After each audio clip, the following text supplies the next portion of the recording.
마지막 소식은 부산입니다. 이 학교 현장에는 비장애인 교사 말고도 이 시각, 청각 등의 장애를 가진 장애인 교원들이 또 5천 명가량 일하고 있습니다.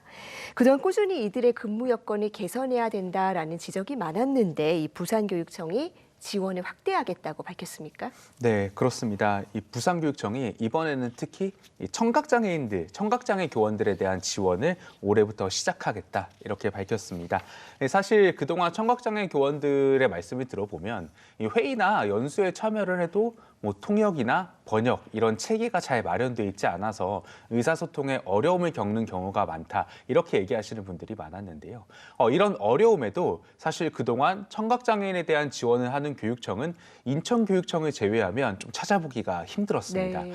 그런데 부산교육청이 이 청각장애 교원들에게 이런 지원이 체계적으로 이루어질 수 있게 예산을 투입하겠다고 나선 겁니다. 청각장애 교원들이 실시간 문자 번역 서비스나 통역, 번역 도구 등 의사소통에 필요한 도구를 부담 없이 사용할 수 있게 1인당 최대 50만 원까지 지원을 합니다. 일단 오는 16일까지 교원들에게 신청을 받고요. 3월부터 본격적으로 지원을 시작할 계획입니다. 부산교육청은 전체적인 청각장애 교원 규모는 아직 파악을 하지 못하고 있지만 이들을 지원하기 위해서 일단은 올해 예산을 1,500만 원 편성했다고 설명했습니다. 중증 장애인 교원에 대한 지원도 확대를 하는데요. 보통 이런 중증 장애인 교원들은 학교에서 근무를 할 때 근로지원인의 도움을 받을 수 있습니다. 네. 근데 이때 본인 부담금으로 시간당 300원을 내고 있습니다.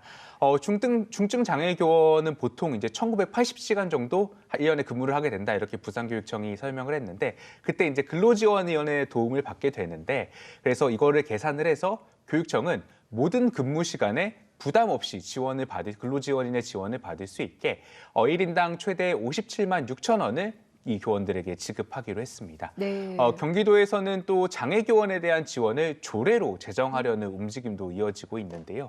국민의힘 소속 오창준 도의원은 최근 경기도교육청 장애인교원 편의지원조례 일부 개정 조례안을 발의했습니다. 이 조례안이 통과되면 앞으로 중증장애 교원뿐 아니라 경증장애 교원도 근로지원인의 도움을 받을 수 있게 되고요. 의사소통 지원 등을 포함한 편의 서비스도 확대가 됩니다. 네. 특히 좀 주목해야 될 부분이 하나가 있는데 사실 아직도 취재를 해보면은 현장에서는 장애 교원이 몇 명이 있는지 업무 현장에는 어떤 어려움이 있는지 사실 좀 파악을 못하고 있는 경우가 좀 많거든요. 근데 이 조례에는 3년마다 장애 교원의 근무 환경 실태를 파악하도록 명시를 하고 있어서 이들 장애 교원의 근무 환경 개선에 도움이 될 전망입니다. 조례를 발의한 오창준 의원은 경기도에 장애 교원이 가장 많은데도 지원 예산은 고작 4천만 원에 불과하다며 지원을 확대해야 한다고도 꼬집었습니다. 네, 아직 충분하지는 않지만 의미 있는 움직임이 이어지고는 있습니다. 이 제도와 법적 장치가 잘 정비가 돼서 어떤 장애를 갖고 있든지 불편함 없이 근무할 수 있는 그런 환경 마련되길 바라겠습니다. 금차원 기자 잘 들었습니다.